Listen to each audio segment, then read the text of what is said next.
Pemudik yang akan pulang kampung terlihat memadati stasiun Kertapati Palembang Senin kemarin.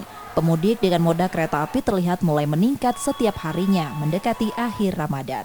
Pemudik mengaku pulang lebih awal sesuai anjuran pemerintah agar menghindari kepadatan penumpang. Untuk mencegah COVID-19 lagi, Kak? Kak, ini kan masih COVID. Apa persyaratan kita naik kereta api, Kak? Itu yang untuk antigen ya, vaksin. Kalau persyaratan untuk penumpang itu vaksin 3, Kak. Booster itu bebas antigen.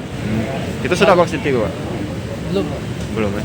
Jadi masih antigen gitu atau gimana? Masih antigen. Masih antigen. Kalau antigen vaksin 2, Kak. Oh, antigen vaksin 2. Kalau vaksin 1 PCR.